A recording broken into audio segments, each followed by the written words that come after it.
Is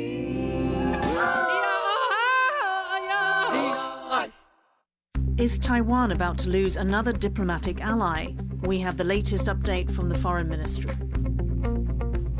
Opposition parties push for absentee voting, but what will that mean for Taiwan's democracy? Making their mark, 2 Taiwanese documentaries are up for awards at Hollywood's biggest night. Plus, remembering a beloved painter who brought colour to central Taiwan.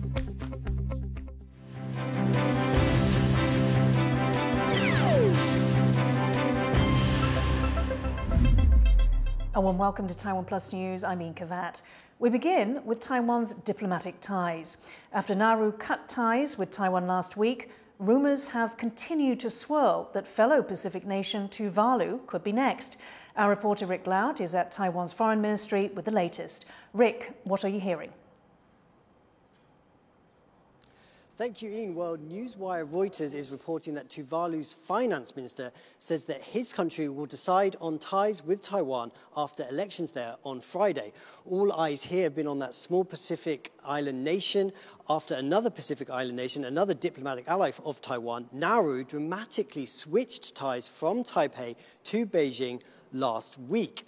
The message here from Taiwan's foreign ministry is that Tuvalu-Taiwan ties are solid and that Taiwan will not be losing a second official diplomatic ally in as many weeks. Ian. And why is Taiwan facing such a challenge to keep its diplomatic allies? Well, behind all of this, of course, is China, which claims Taiwan as part of its sovereign territory and hits out at any official recognition of Taiwan as a country.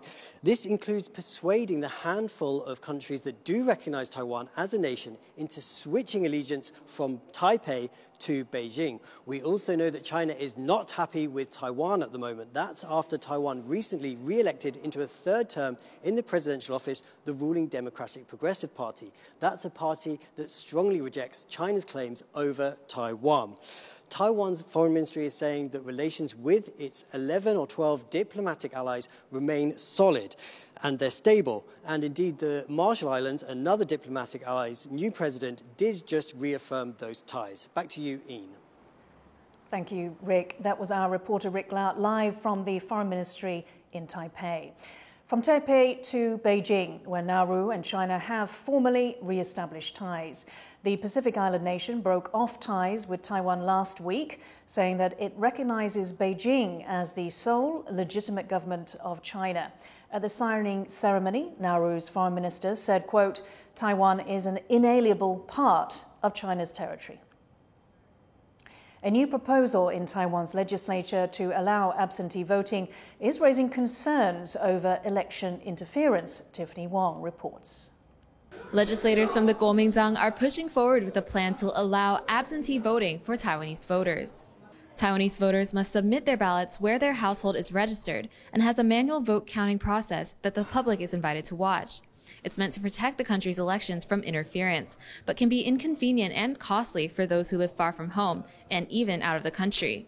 Now, KMT legislators say they need to follow the example of other democratic countries to protect citizens' right to vote.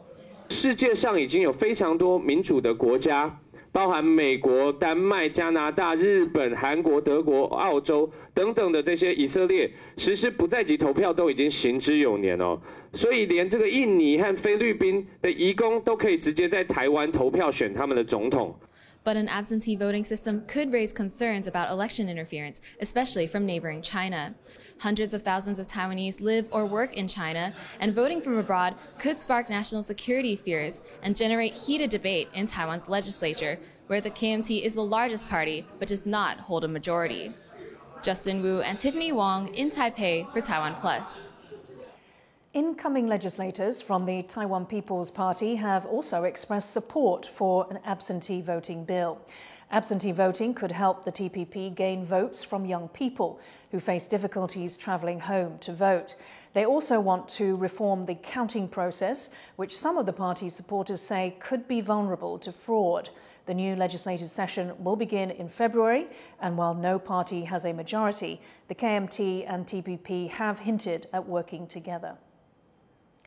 To learn more about how absentee voting might impact Taiwan's democracy, our reporter Tiffany Wong spoke with Brian Hugh from New Bloom magazine. Why is absentee voting not allowed in Taiwan, and why is it so controversial? Absentee voting has been one of these long discussed issues in Chinese politics, and how the political parties stand on that diverges based on the pan-blue and pan-green camps. There's been a lot of concern, for example, regarding that there are many Taiwanese living in China. And during elections, with the hope that they will vote in support of the KMT or pan-blue parties, the Chinese government increases the number of flights between Taiwan and China around the time of elections or before the time of elections. And so the fear is then that if there was absentee balloting, this would lead to Taishang, this group of Taiwanese businessmen that are working in China, usually businessmen, voting as a bloc for pro-China policies. And so the DPP has been more opposed to this, whereas the KMT is more in favor of this. Why you think both the KMT and TPP are pushing for this now? Will this benefit either of their groups in some way? The KMT sees itself as likely to benefit, but I kind of wonder to what extent that is based on an outmoded view of the world. Because as I mentioned, I don't think actually Taishang are the most dominant group now or the most numerous. And so I'm not sure if actually the KMT is working on the right frame here, a current frame, something it might be working on an outdated view of the situation. The TPP, on the other hand, I think it's actually just proposing a lot of ideas all at once. For example, despite that there are all these concerns regarding election interference, their vice presidential candidate, Cynthia Wu, called for online voting. And that was how they proposed absentee ballots, not even in the forms of paper, for example, but in terms of online systems. And of course, there's all this concerns about hacking and disinformation and falsification of identity. And so it's actually kind of unusual that you would actually call for electronic voting just to take place online. When, for example, we have all these polls that are conducted online, they're criticized as unscientific and meant to influence the elections. And what about the DPP? Would they support this policy? I think probably not, but then the DPP will have to make concessions to appear democratic. It really wants to avoid the accusation that's infringing upon or violating the democratic process or trying to disenfranchise certain people from the vote. What's interesting is there are some cases under the Tsai administration when there were people that were disenfranchised from the vote. For example, during COVID, with the large amount of people that were quarantined in the 2022 election cycle. And the government would refuse to make measures for them, even though there are calls to stagger the times for people to come in or have another voting day just for people that were under quarantine and things like that. And so the DPP has been pretty reluctant to make any moves, actually. And so going as far as absentee ballots, I think it's quite unlikely. That was Tiffany Wong speaking with Brian Hugh of New Bloom on absentee voting in Taiwan. Former US President Donald Trump has won the Republican primary in the state of New Hampshire. His last remaining opponent, Nikki Haley, had hoped the state's independent voters could give her a win to close the gap on Trump. She has vowed to stay in the race despite facing calls to drop out. But Trump's second victory now makes it highly likely he will be the one to run against incumbent Joe Biden in November. Thailand's Constitutional Court has ruled opposition leader Peter Limjaroenrat not guilty of violating election laws. The popular politician was accused of running for office while holding shares in a media company, a practice banned by Thai law. Peter will now be allowed to reclaim his seat in Parliament. The ruling also frees Peter to lead his progressive Move Forward party, which is vying to be an alternative to military rule. Two Taiwanese-American documentaries are in the running for an Oscar at this year's Academy Awards. Island in Between from director S. Liu Jiang explores Taiwan's outlying islands of Jinmen and the complex subject of Taiwanese identity, while Nai Nai and Waipo from director Sean Wang documents the lively relationship between two elderly grandmothers. The awards ceremony is set to take place on March 10th. For more on what these nominations mean for Taiwanese filmmakers, Rhys Ayres spoke to Leona Chen, editor-in-chief of TaiwaneseAmerican.org, a non-profit highlighting the people, events and organizations that comprise Taiwanese America. So, can you give us a little context to Taiwanese American cinema? Who are the trailblazers? Yeah, I think there's this dimension of being a Taiwanese American cinematic creative, where you are in an industry where there are relatively few. But there are so many trailblazers like Justin Lin of Better Luck Tomorrow. I'm thinking of Jessica Yu's Ping Pong Play-Up. And on Netflix alone, we have The Half of It, Tiger Tail, American Girl, not to mention the many Taiwanese American screenwriters and producers and creatives who have contributed to other projects. I feel like it's probably hard to be among the first, or feel like you have to represent a whole community. But I hope this is a moment that is received as a source of encouragement more than a burden. And have you seen the two films that were nominated for the documentary short film? And what did you think about them? Sure. I was able to watch Island in Between during its San Francisco screening as part of the New York Times op-ed lineup, and it's gorgeous. It's intimate, but also very balanced. I think often of the sun motif from those gorgeous sunsets to all of the ROC flags that were everywhere. The Teresa Tang in the background is just so beautifully and brilliantly done. And then I haven't seen Sean Wong's films, but I was really intrigued by his work because he has another film that played at Sundance just this last weekend, Titi, about a Taiwanese American teenager in Fremont, California. And it was really special for me to think like, hey, I'm also a Taiwanese American who grew up in Fremont. And it's so special that stories like mine, like his and his grandparents, when treated with care and thoughtfulness, are so worth sharing. And what did these nominations mean for you as a Taiwanese American person? And what would a win mean at the Oscars? Yeah, I am someone who grew up with specifically Taiwanese American role models in every industry, and it transformed the trajectory of my life. So I hope that these nominations open doors and pave so many possibilities for other creative work. And I think it's really exciting for the community because I think beyond being a source of pride, it is more importantly a source of hope. That if you have a story about Taiwanese American characters or experiences, there is an audience willing to receive and even love that. That was Reese Ayres speaking to Leona Chen, editor-in-chief of TaiwaneseAmerican.org. Coming up after the break, scientists warn global destruction has never been closer. Stay tuned.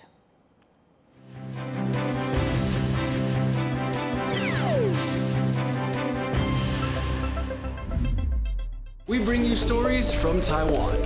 Every day of the week. Our reporters travel the nation.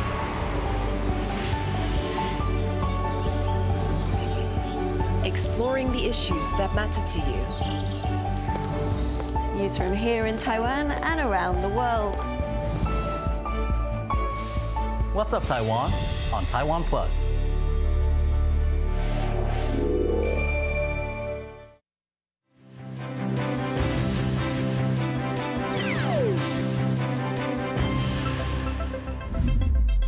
Welcome back. You're watching Taiwan Plus News. Scientists are warning that humanity is as close to destroying the world as it's ever been. The Doomsday Clock has gotten its annual update, and our reporter Joyce Zhang breaks it down. It is 90 seconds to midnight.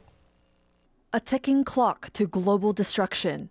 The symbolic doomsday timekeeper set each year by the Bulletin of the Atomic Scientists remains at the same setting as last year, at 90 seconds to midnight, the closest to midnight or nuclear annihilation that it's ever been in its 77-year history. 90 seconds to midnight is profoundly unstable and must not engender complacency. And two, the advancement of technology is quickening and outpacing our ability to govern them. The clock, set up by the likes of Robert Oppenheimer, the father of the atomic bomb, has been ticking since the Cold War. Originally created to warn against a nuclear disaster, the current scope of the Doomsday Clock has expanded. It now covers the existential risk to the human race of nuclear weapons, climate change, biological threats like pandemics, and potentially dangerous tech like artificial intelligence or AI. 2023 was the hottest year on record, and scientists say officials are still not doing enough to cut the harmful emissions that have led to extreme weather events around the world. Meanwhile, ongoing wars involving nuclear-armed Russia in Ukraine and Israel in Gaza mean nuclear escalation is a serious possibility. One of this year's Doomsday Clock speakers, Herb Lin, told Taiwan Plus that Taiwan-China tensions were also a concern, as growing aggression from Beijing could boil over and add to the risk of nuclear war. What is China doing with respect to its nuclear weapons? Okay, nobody knows the answer to that. They don't even acknowledge officially that there are new structures that, for everybody's guess, look like the building of new missile silos. There are fears that what's going to happen is that the United States is going to have to match both China and Russia simultaneously. That's a recipe for instability. Scientists are also worried the threat of nuclear war could worsen with the boom in generative AI, tech that's already fueling disinformation. There's like a dozen close cases in the Cold War of countries almost going to war, nuclear war, because of some misunderstanding. My main concern would be something like an AI deepfake sparking some sort of international, maybe even nuclear incident. Scientists say cooperation is the only way out, as no one nation or leader can save humanity from disarray. Despite profound geopolitical disagreements, they're urging more communication between global powers and action toward common goals to turn back the clock away from what could be the end of the world.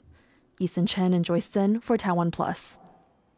China can't carry out an amphibious invasion of Taiwan, but it is more than capable of blockading the island.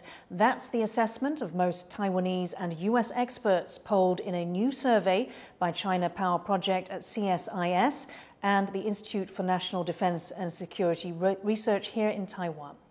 A total of 87 Taiwan and US experts were interviewed. The majority believe a Taiwan Strait crisis is likely in 2024. They define a strait crisis as a situation similar to the large-scale exercises conducted by China in 1995. The survey also showed that more than half of respondents think China wouldn't wait for President-elect Lai Ching-te to take office before conducting large-scale exercises. There was debate, however, on whether those drills would take place before or after May. For more on the survey, Jaime Ocon spoke to Brian Hart of the China Power Project. Brian, I wanted to first start with your opinion on what are the biggest takeaways from this report that you conducted with both U.S. and Taiwanese experts. I think one of the big takeaways is, China has different options in terms of what it can do to pressure, coerce Taiwan, and, to force unification too, if that's what it deems what it wants to do. I think, so a lot of the discourse here in Washington often revolves around an invasion. And so one of the things that I think came out of this survey is that, in the next couple of years, a blockade or a quarantine is more likely than an invasion. At least that's what these experts largely saw as the case. I think that's got a lot to do with the capabilities that China has at its disposal. I think our experts largely viewed a quarantine and a blockade as being more feasible than an invasion. But I think another big takeaway from this survey is there are significant differences in views among scholars from the U.S. and Taiwan about, what exactly the threat looks like from China. I think the Taiwan scholars in the survey tended across pretty much all questions to view China as being slightly less capable in terms of its military capabilities. Another section of this report talks about how long Taiwan could last if China were to blockade the main island with limited or maybe no U.S. intervention. Did anything shock you from these findings? I think one of the things maybe that was surprising was how much, this was one of the questions where there was actually quite a lot of similarities between the U.S. and Taiwan views on this question. So there were very different, thoughts, but I think largely the views coalesced around Taiwan probably being able to wait out about 3 months. That there's a big spectrum, but few people thought Taiwan would be able to last more than, say, 6 months or a year. It was much more focused in that what we kind of put as a medium range of around maybe a month, 1 to 3 months, or 3 to 6 months. So somewhere in there is about where most people saw that being. So in our survey, we used the word quarantine to describe a law enforcement-led scenario in which China uses not the military, but law enforcement and civilian, or at least quasi-civilian organizations like the China Coast Guard to block traffic to and from Taiwan, to shut off trade. Whereas a blockade is with the PLA, the Chinese military, leading those operations. So there's a significant difference in terms of escalations and what Beijing is willing to put out there in the Taiwan Strait. Now, given these findings, what do you think policymakers here in Taiwan should do to reflect the findings that are in this report and maybe apply that to their actual military strategy? Yeah, I think it's a great question, and I think it's one that there's a lot of divided views on. In my perspective, one of the things that this survey highlights is that we certainly can't rule out the option of China pursuing a blockade. And so, the kinds of forces that you need to run a blockade or defend against a blockade are really different from the kinds of forces that you would use to repel or stop an invasion. So I think Taiwan does need to take those threats of a blockade seriously, and that also means taking a lot of non-military responses as well, and thinking about energy security, food security, and how Taiwan can make itself more resilient to a scenario like a blockade. That was Brian Hart of the China Power Project speaking to our reporter Jaime Ocon. At least 3 people are dead after an earthquake struck a remote part of China's northwest Xinjiang region. The 7.1 magnitude quake struck early Tuesday near the border with Kyrgyzstan, followed by over 1,000 aftershocks. Over 12,000 residents were evacuated from the area. Rescue efforts are still ongoing. China's human rights record was on full display at the United Nations headquarters, but is meaningful change in reach? Harel Hughes reports. Protesters were outside the United Nations headquarters in Switzerland, calling out perceived Chinese human rights abuses. Inside, China's representative to the UN in Geneva, talking up his country's human rights record. 主席先生，经过不懈的奋斗，中国人权事业取得了历史性的成就。 China is facing a process called the Universal Periodic Review, something all 193 UN member states go through. It's a chance for the other UN members to share their thoughts on a country's human rights record. China faced intense scrutiny from many Western democracies. We condemn the ongoing genocide and crimes against humanity in Xinjiang and transnational repression to silence individuals abroad. I thank you. But at the same time, many countries in the global south, by contrast, praise China. Human rights groups have warned that the UN review process is open to manipulation.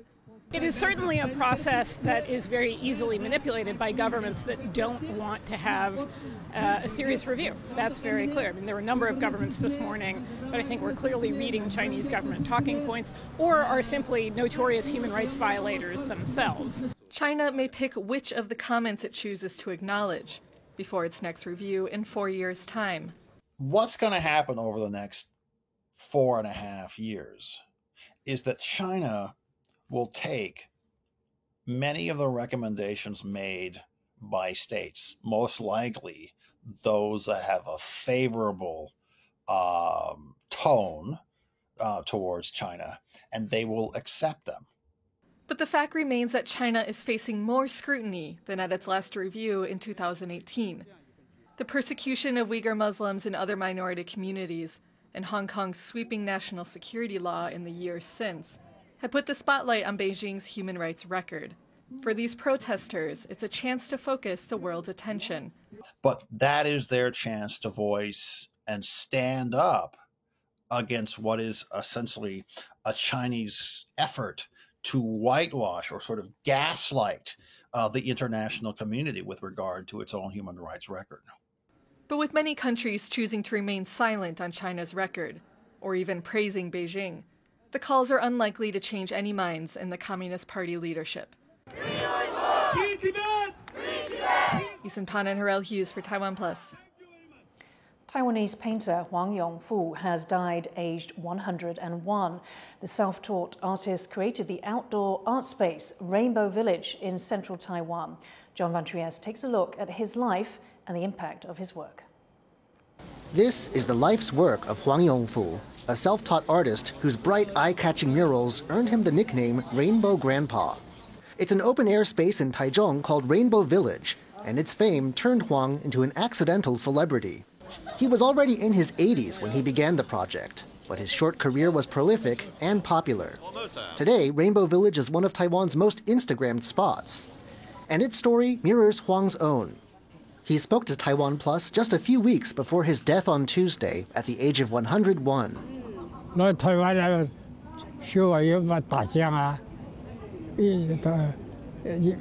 晚上有人来，这个有钱的打一拨人，打个这10几多万。 Huang was born in China and became a soldier as a young man. When communists took over China, Huang joined the wave of people fleeing to Taiwan. Rainbow Village was originally built for exiled military men in the city of Taichung, and it was his home for many years. In 2007, though, the community that had formed here was pushed out for a new housing project. Huang began covering the walls in bright murals as an act of protest. Other than informal drawing lessons from his father, he had no art training. 我这个都是玩笑话的，不是别的玩笑。我这个给我。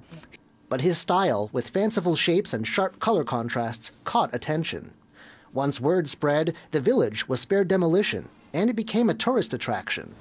It wasn't all rainbows in Rainbow Village. In his final years, Huang had a falling out with a company formed to manage the site. Workers were caught painting over some of the murals, though they say these were their own additions, not Huang's original works. Despite the controversy, Huang continued to paint. Taichung locals who knew him are sharing their memories. The city of Taichung says he leaves a treasured legacy too, with the mayor posting a personal tribute on social media. There are plans to set up a memorial corner to Huang at Rainbow Village in the coming days, a finishing touch on what's become a Taiwanese monument. Su Yinglin, Klein Wang, Shuvan Paul, and John Van Trieste for Taiwan Plus. Thank you for watching Taiwan Plus News. Finally today, have a look at these young artists painting an old mall in Singapore that's set to be demolished. I'm Ika Vat. Take care. See you next time.